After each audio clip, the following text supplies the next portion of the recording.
Hi, everybody. This is Jimmy, and you're reading with Jimmy. We're reading Faust by Johann Wolfgang von Goethe.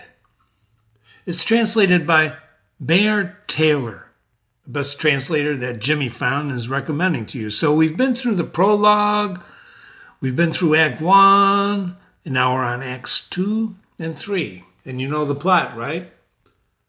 The Lord and Mephistopheles, the devil, talk about Faust and how Faust can be tempted, and we're about to learn about the deal that Faust makes with Mephistopheles. Ready?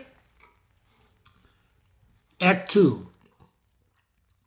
Before the city gate, pedestrians of all kinds come forth. So now remember, use your imaginations. This is a play, and we're watching a play. So use your imagination. Several apprentices. Why do you go that way? The others say. Well, we're from the hunter's lodge today, the first. We'll saunter to the mill in yonder hollow. An apprentice says, Go to the river tavern, I should say. But second apprentice says, but then it's not a pleasant way. The others, and what will you? The third, as go the crowd, I follow. Fourth, so there's commotion, you understand? So get into the rhythm of the commotion. Come up to Bergdorf. There you're going to find good cheer. The finest lasses and the best of beer. And jolly rolls and squabbles, you trust me. The fifth says, you swaggering fellow. Is your hide a third time itching to be tried? I won't go there, your jolly rolls disgust me. The servant girl says, No, I'll turn and I'll go to town again. Another says, we'll surely find him by those populars yonder. The first says, that's no great luck for me. 'Tis plain. You'll have him when and where you wander. His partner in the dance you'll be. But what in all your fun to me? The other says, he'll surely not alone today. He will be with the curly head. I heard him say that. A student says, deuce.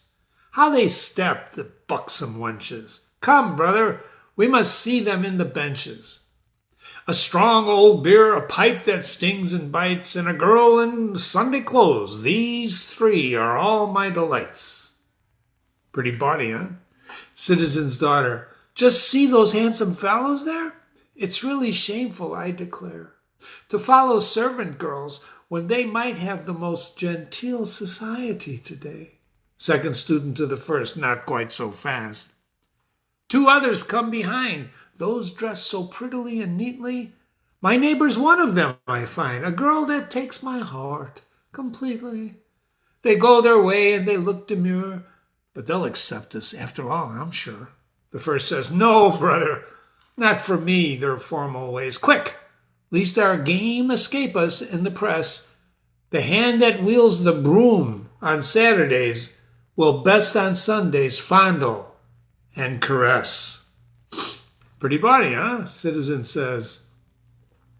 He suits me not at all, our new-made burgomaster. Since he installed, his arrogance grows faster. How does he help the town, I say? Things worsen. What improvements names he? Obedience? More than ever claims he, and more than ever we must pay. A beggar sings, good gentlemen and lovely ladies, so red of cheek and fine of dress, behold how needful here your aid is, and see, enlighten my distress. Let not vainly sing my ditty, he's only glad who gives away. A holiday that shows your pity shall be for me a harvest day. Another citizen says, on Sundays, holidays, there's naught I take delight in like gossiping of war's array. And when down in Turkey far away, the foreign people are a-fighting, one at the window sits with glass and friends, and he sees all sorts of ships go down the river gliding, and blesses them as home he wends. At night are times of peace abiding. Third citizen says, yes, neighbor, that's my notion too. Why, let them break their heads. Let loose their passions and mix them madly through and through. So here we keep our good old fashions. Old woman to the citizen's daughter. Dear me, how fine, so handsome, and so young. Who wouldn't lose his heart that met you? Don't be so proud. I'll hold my tongue. And what would you like? I'll undertake to get you. Citizen's daughter. Come, Agatha. I shun the witch's sight. Before folks, lest there be misgivings, 'tis true, she showed me on St. Andrew's night my future sweetheart just as he were living. The other says, she showed me mine too in crystal clear, with several wild young blades, a soldier lover. I seek him everywhere, I pry and peer, and yet somehow his face I cannot discover. Soldiers. Castles with lofty ramparts and towers, maidens disdain, in beauty's array, both shall be ours. Bold is the venture, splendid the pay. Lads, let the trumpets for us be suing, call to pleasure, calling to ruin. Stormy our life is, such is its boom. Maidens and castles capitulate soon. Bold is the venture, splendid the pay, and the soldiers go marching, marching away.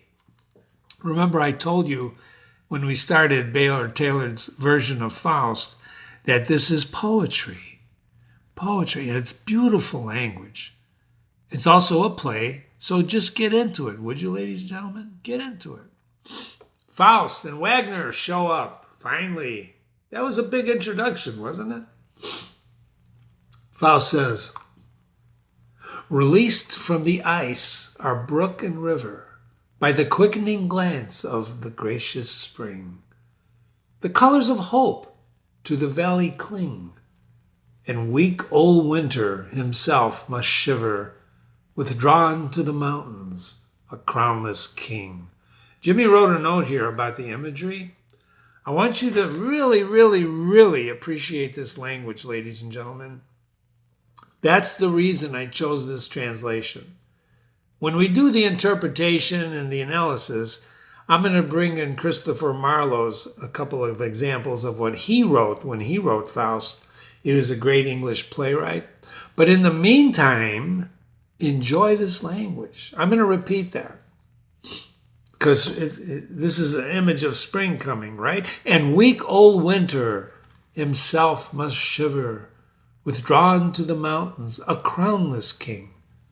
Whence, ever retreating, he sends again impotent showers of sleet that dackle and belts across the green old plain. But the sun will permit no white to sparkle, no snow. Everywhere form in development moveth. He will brighten the world with the tints he loveth. And lacking blossoms, blue, yellow, red, he takes these gaudy people instead. Turn thee about, and from this height, back to the town, direct thy sight. And out of the hollow, gloomy gate, the motley throngs come forth elate. Each will the joy of the sunshine hoard to honor the day of the risen Lord. Remember what's the time of year, ladies and gentlemen? Yes, Easter. They feel themselves, their resurrection from the low, dark rooms, scarce habitable, from the bonds of work, from trade's restriction, from the pressing weight of roof and gable, from the narrow, crushing streets and alleys, from the church's solemn and reverent night. All come forth to the cheerful light. How lively, see the multitude sallies, scattering through the gardens and fields remote, while over the river that broadly dallies dances so many a festive boat. And overladen nigh to sinking, the last full weary takes the stream. Yonder afar, from the hill's path blinking, their closing colors that softly gleam, I hear the noise of the village even. Hear the people's proper heaven. Here, high and low, content to see. Here I am man, dare man to be.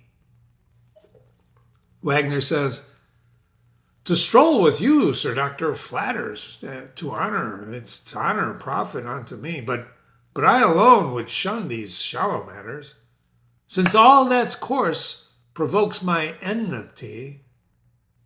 This fiddling, shouting, ten-pin rolling, I hate it, these noises of the throng. They rave like Satan, with their sports controlling, and call it mirth, and they call it song. Peasants under the linden tree, they are dancing and singing. All for the dance and the shepherd dressed in ribbons, wreath, and gayest vest, himself with care arraying around the linden lass and lad, already footed it like mad. Hooray, hooray, hooray, tararala, the fiddle bow was playing. He broke the ranks, no whit afraid, and with his elbow punched a maid, who stood and danced surveying with buxom wench. She turned and said, now you, I call you a stupid head. Hooray, hooray, hooray, taralala. Be decent while you're staying. They then round the circle went their flight. They danced to the left, they danced to the right. Their kirtles were playing. Their first grew red and then grew warm and rested panting arm in arm. Hooray, hooray, hooray, ta-ra-ra-la, and hips and elbows straying. Now, don't be so familiar here. How many a one has fooled his dear, waylaying, betraying, and yet he coaxed her soon aside, and round the linden sounded wide, hooray, hooray, hooray, ta-ra-la-la-la, and the fiddle bow was playing. Old Peasant. Sir Doctor, it's good of you that thus you condescend today among this crowd of merry folk, a highly learned man. To stray, then, also take the finest can. We fill with fresh wine for your sake. I offer it and humbly wish that not alone your thirst is slaked, that as the drops below its brink, so many days of life you drink. Faust says, I take the cup you kindly reach, with thanks and health to all and to each. The people gather around in a circle around Faust. The old peasant says, in truth, it's well and fitly timed that now our day of joy you share, who heretofore in evil days gave us so much of a helping care.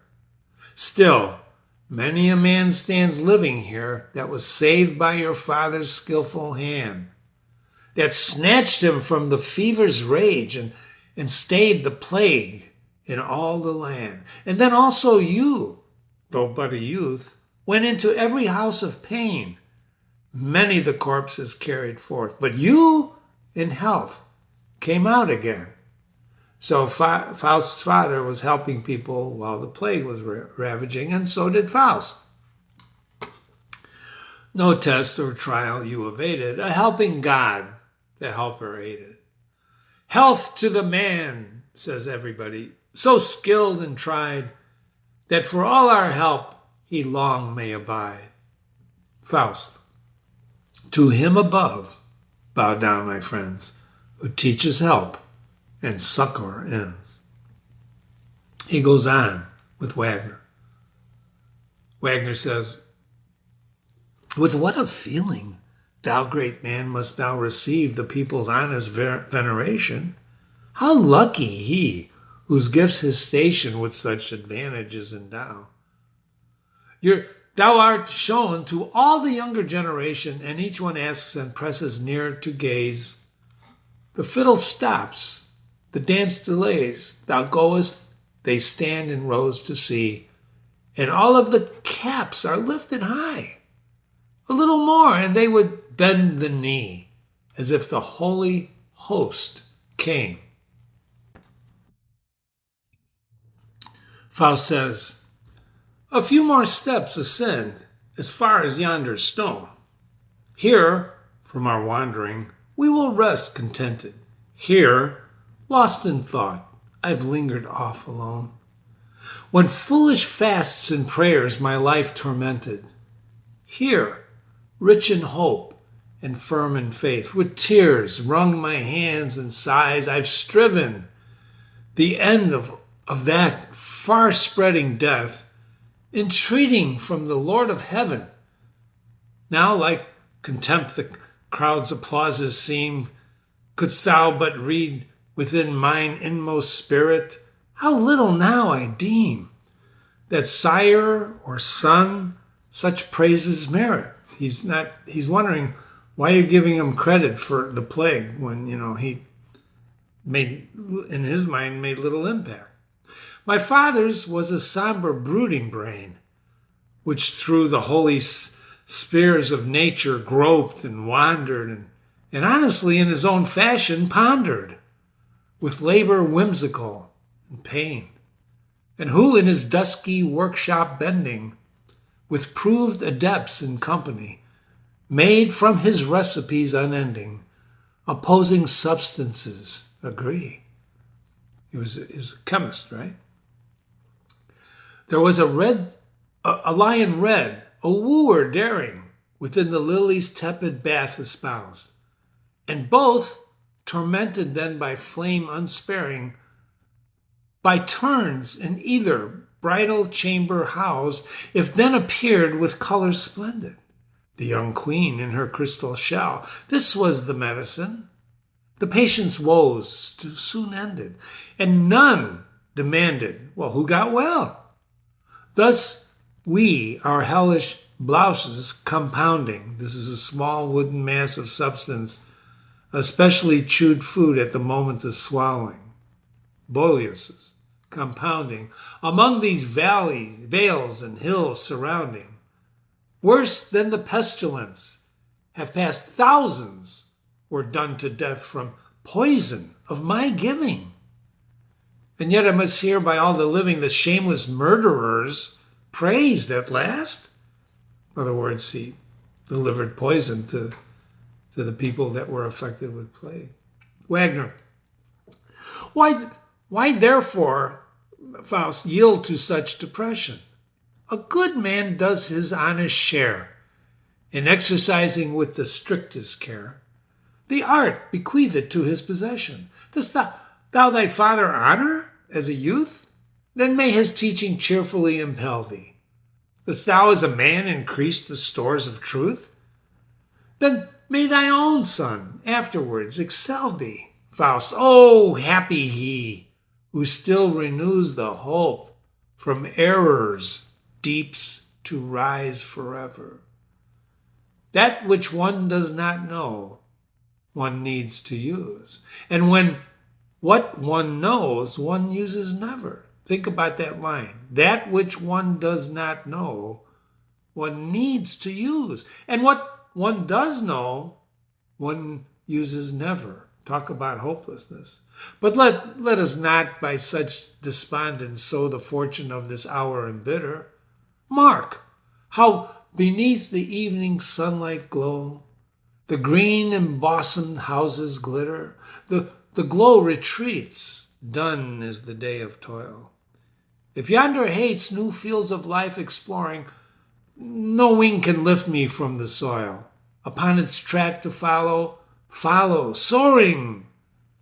And then would I see eternal evening glide, the silent world beneath me glowing. On fire each mountain peak, with peace each valley filled. The silver brook to golden rivers flowing, the mountain chain with all of its gorges deep, would then no more impede my godlike motion. And now before mine eyes expands the ocean. With all of its bays, its shining sleep, and yet finally the weary god is sinking. The newborn impulse fires my mind. I hasten on, his beams eternal drinking, the day before me and the night behind. Above me, heaven unfurled, the floor of waves beneath me. Oh, glorious dream! Though now the glories fade. Alas, the wings that lift the mind, no aid of wings to lift the body can bequeath me. And yet in each soul is born the pleasure of yearning onward, upward and away, when over our heads, lost in the vaulted azure, the blue color of the cloudless sky, the lark sends down his flickering lay, when over the crags and piney highlands the poisoning eagle soars, and over the plains and lakes and islands the crane sails by to other shores. Talk about poetry. Wagner says, I've had myself at times such odd caprices, but never yet such an impulse felt as this is. One soon fatigues on woods and fields to look, nor would I beg the bird his wing to spare us, and how otherwise the mental raptures bear us, from page to page, from book to book. And then winter nights take loveliness untold. A warmer life in every limb has crowned you. And when your hands unroll some parchment rare and old, all heaven descends and opens bright around you. Faust. One impulse art thou conscious of at best. Never seek to know the other. Two souls, alas, reside within my breast, and each one draws from and repels its brother. One with tenacious organs holds in love, and clinging lust the world in its embraces, and the other strongly sweeps this dust above into the high ancestral spaces. If there be air spirits near, twixt heaven and earth, on potent errands feeling, let them drop down the golden atmosphere and bear me forth to new and varied being. Yea, if the magic mantle once were mine, to waft over the world at pleasure, I would not for the costliest stores of treasure, nor for a monarch's robe the gift resign. Wagner says, invoke not thus the well-known throng, which through the firmament diffuses faring, and danger thousandfold our race is wrong, our race to wrong. You know, in every quarter is preparing, swift from the north, the spirit fangs so sharp sweep down, and with their barbed points assail you. And then from the east they come, to dry and warp your lungs till breath being fail you. And if from the desert send them the south, with fire on fire, your throbbing forehead crowning, and west leads on to the host to cure the drought. Only when meadow, field, and you are drowning, they gladly hearken, prompt for injury. Gladly obey, because they gladly cheat us. From heaven they represent themselves to be, and lisp like angels. With when the lies they meet us, but let us go. 'Tis gray and dusky all, the air is cold, and the vapors fall. You know, at night one learns his house to prize.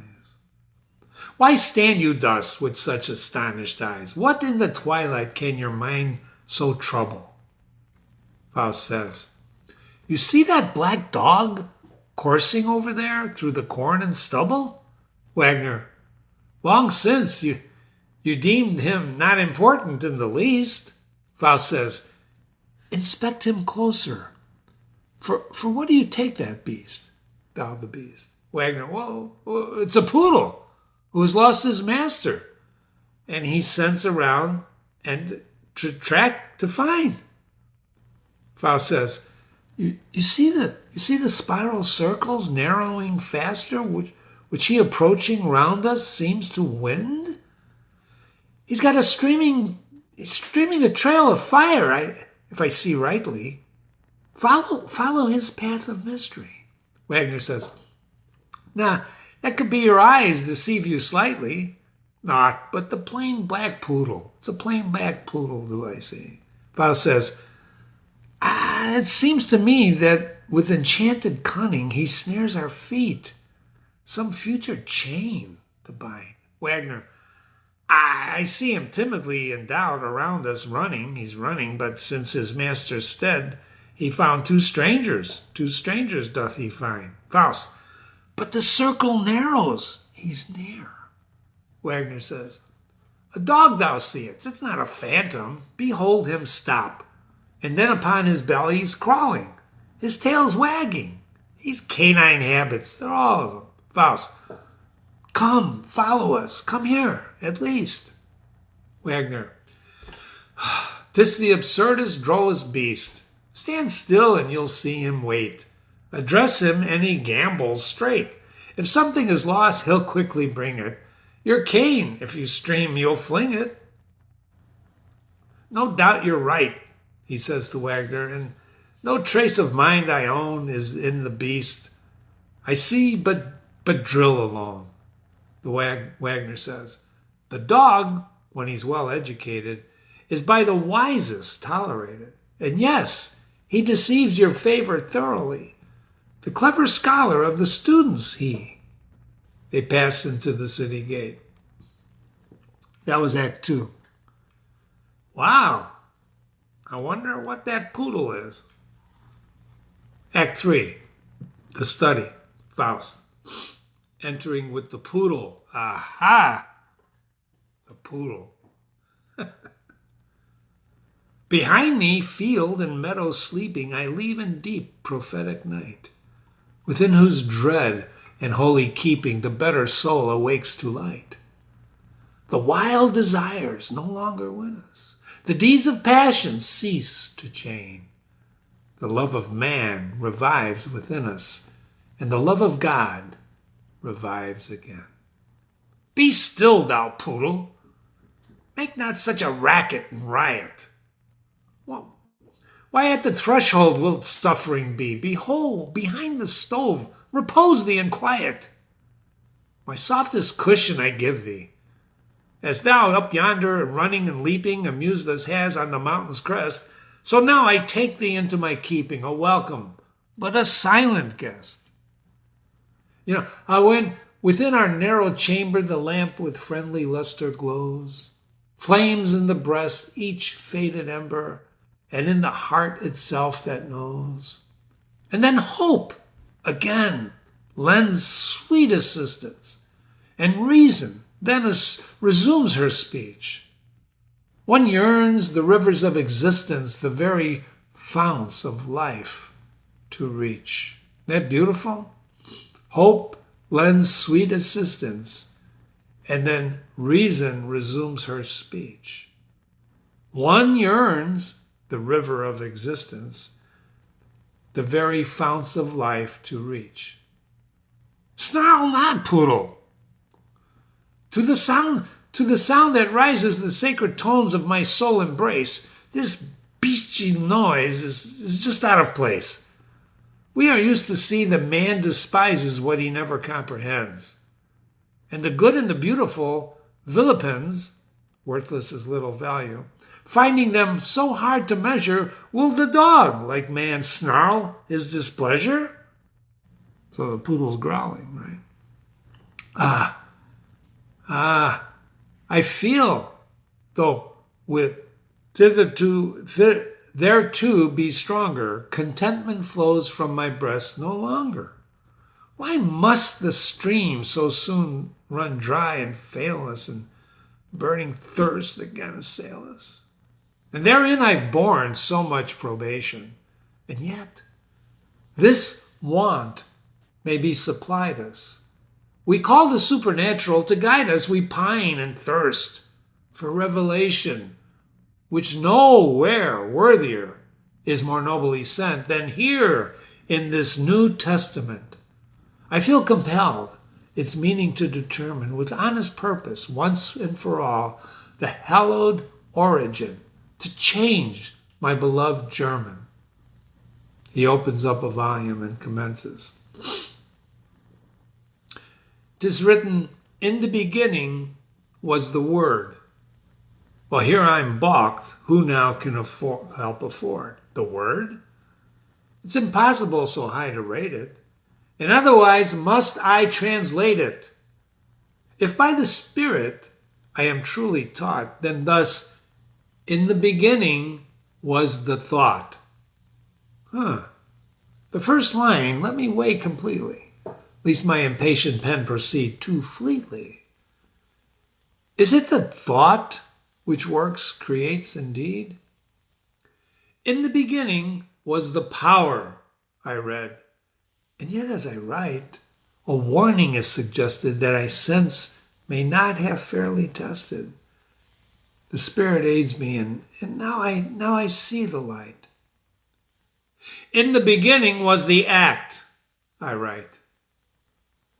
So the poodle has been howling all this time. Remember that. Oh, right. If I must share my chamber with thee, poodle, stop that howling, prithee. Cease to bark and bellow, such a noisy and disturbing fellow. I'm no longer suffer near me. One of us, dost hear me, must leave. And I fear me, no longer guest right I bestow. The door is open, art free to go. Telling the dog to get the hell out. But what do I see in the creature? Is that in the course of nature, its actual fact? Or fancy? How long and broad my poodle grows. Wait. He rises mightily. A canine form that can't be. What spectre I've harbored thus? What spirit is this? He resembles a hippopotamus. Fiery eyes, teeth terrible to see.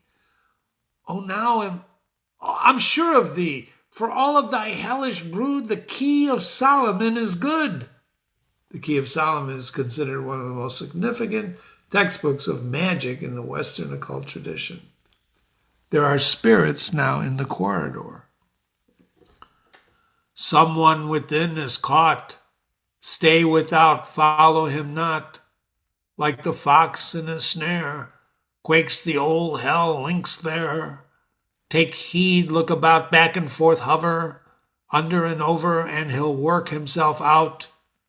If your aid avail him, let not fail him, for he without measure has wrought for our pleasure.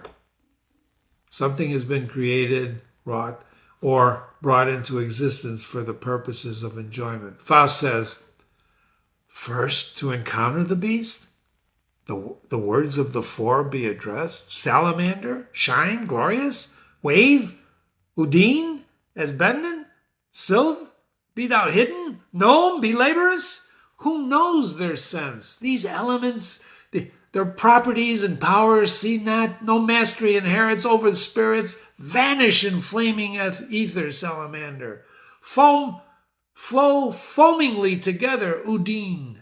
Shine in meteor sheen, Sylve, bring help and hearth to shelf. Incubus, Faust is actually canting. Udine is a female spirit or nymph inhabiting the water, an imaginary spirit of the air, a male demon. Of the four, no creature lurks in the creature. Quiet he lies and grins disdain. Not yet, it seems, have I given him pain. Now, to undisguise thee, hear me exorcise thee. Art thou my gay one, hell's fugitive, stray one? The sign witness now, before they bow the cohorts of hell. With hair all bristling, it begins to swell. Base being, hearest thou? Knowest and fearest thou the one? Originate, named inexpressibly through all heaven, impermeate, pierced irredressibly. Behind the stove still band, see it, an elephant expand. It fills the space entire. mist-like melting ever faster. It's enough! It's enough! Ascend no higher! Lay thyself at the feet of thy master! Thou seest not vain the threats I bring thee. With holy fire I scorch and sting thee. Wait not to know the threefold dazzling glow. Wait not to know the strongest art within my hands.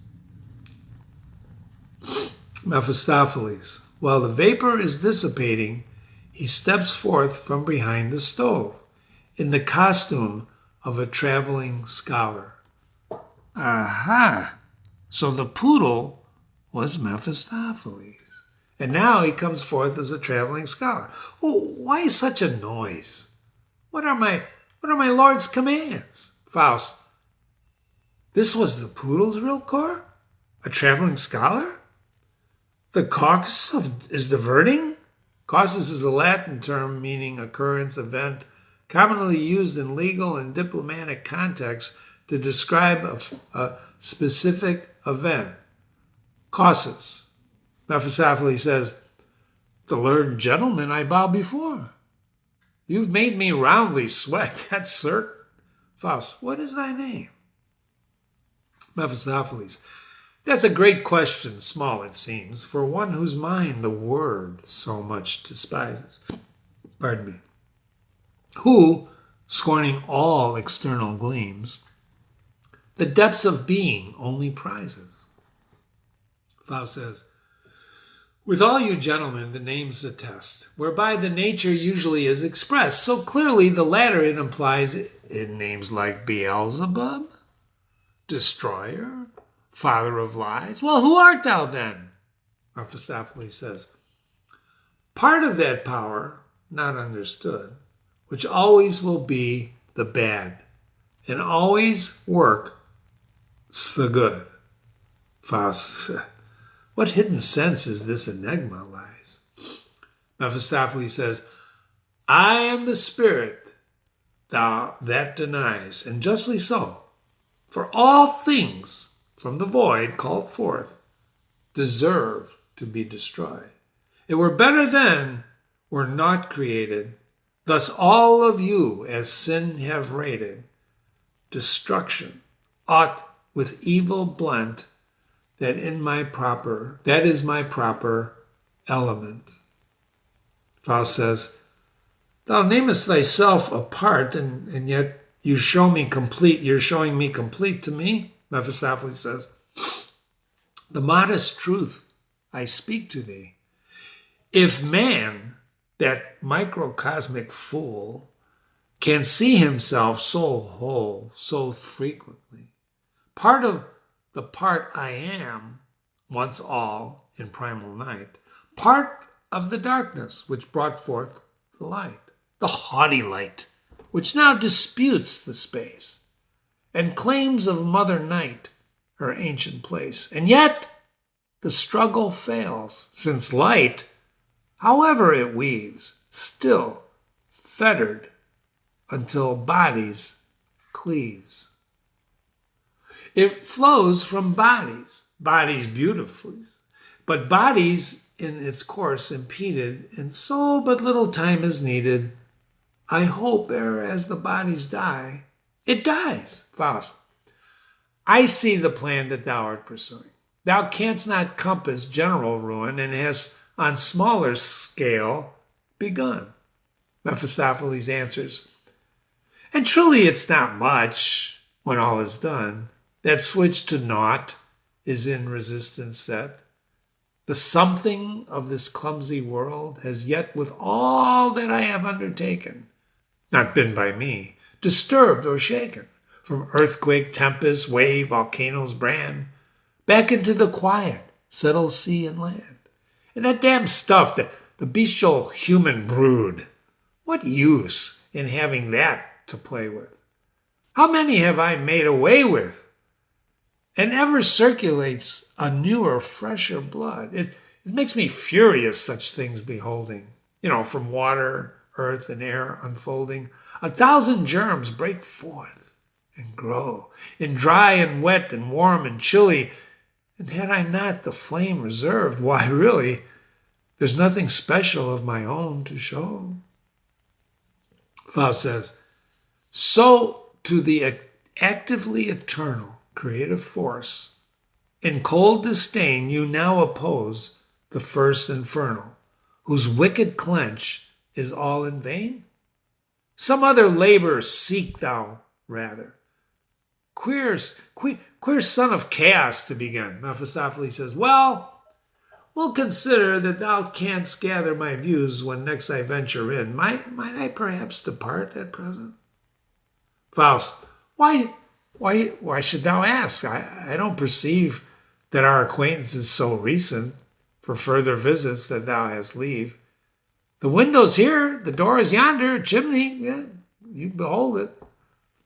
Mephistopheles says, I must confess that forth I may not wander. My steps by one slight obstacle are controlled. The wizard's foot that on your threshold made is. You mean the pentagram prohibits thee? Why, tell me now, you son of Hades. If that prevents, how came you in? How did you get in here? Could such a spirit be so cheated? Mephistopheles says, well, inspect the thing. The drawing's not completed. You see the outer angle? It's open to the left. The lines don't fit. Faust, well, chance this time has fairly hit it. And so thou art a prisoner to me? It seems business has succeeded?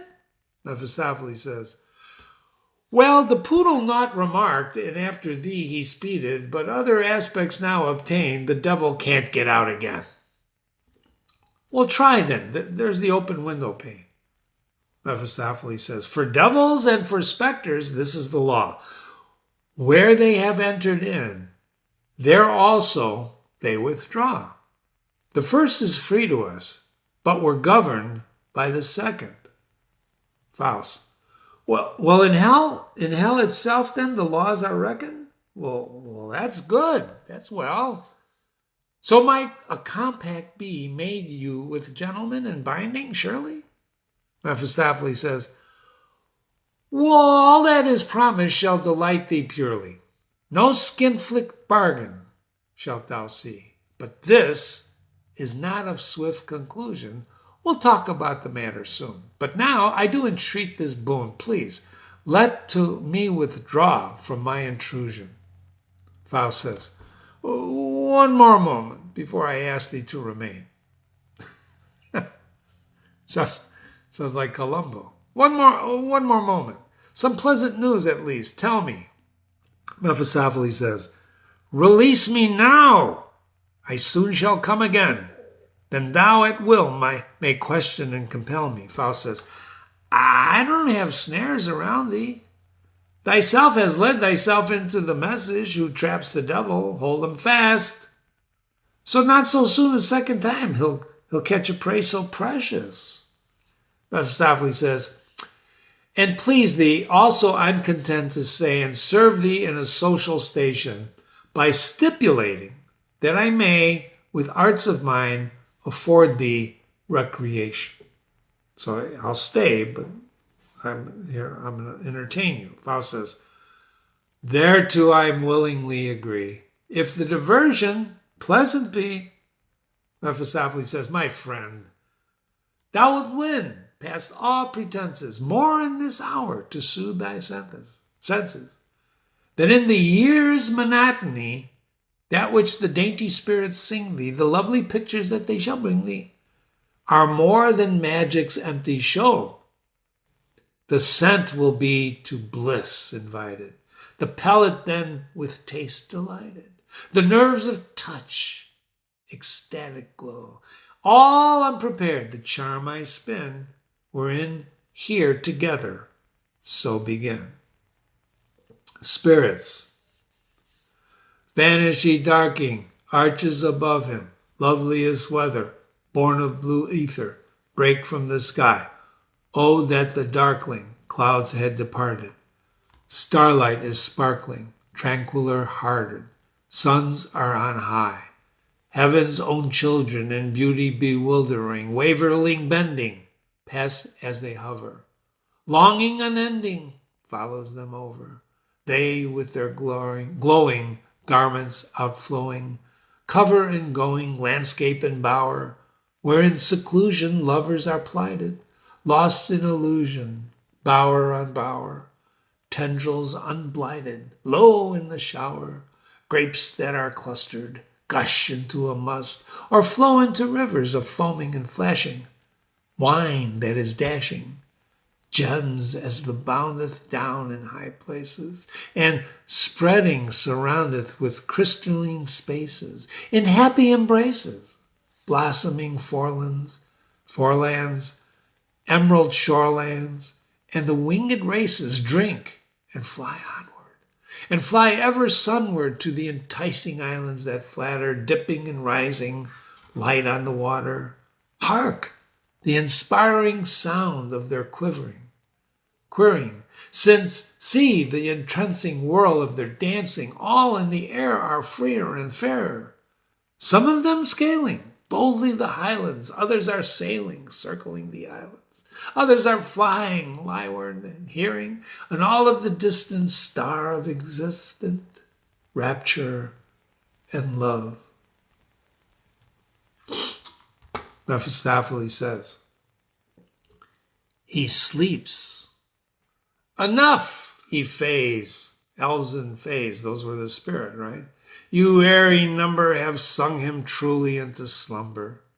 And for this performance, I your debtor prove. Not yet art thou the man to catch the fiend and hold him. With fairest images of dreams enfold him, plunge him into the seas of sweet untruth. And yet, for the threshold's magic which controlled him, the devil needs a rat's quick tooth. I use no lengthened invocation. Here rustles one that soon will work my liberation. The Lord of rats, and eke of mice, of flies and bedbugs, frogs and lice, summons thee hither to the doorsill to gnaw, where, with just such a morsel of oil he paints the spot for thee. There comest thou, hoping unto me, to work at once the point which made me craven is forward. On the ledge engraving, another bite makes free the door. And so dream thy dreams, O Faust, until we meet once more. Faust awakes. What? Am I again so foully cheated? Remains there naught of this lofty spirited way, but that a dream the devil counterfeited and the poodle ran away? We're going to stop there. We're going to take up chapter 4 next. So he gets out. The devil gets out, but he promises to come back. You've been reading with Jimmy. This is Act 2 and 3 of Faust by Goethe, right? What a wonderful translation by Bernard Taylor. I hope you're enjoying the language, and just, if you're not, go back and reread it with me. I'm trying to give it my all. I'm gesturing, I'm jumping up and down. I'm hoping you're enjoying it, but wait till we get to the analysis. This is interesting, isn't it? The poodle was the devil, right? Be sure to visit and read other classics on my website. And if you have any questions, Jimmy at readingwithjimmy.com, Jimmy at readingwithjimmy.com. Thanks for coming by. Hope to see you soon for the next chapters of Faust. Have a great day, and be careful who you let into your house. Be careful.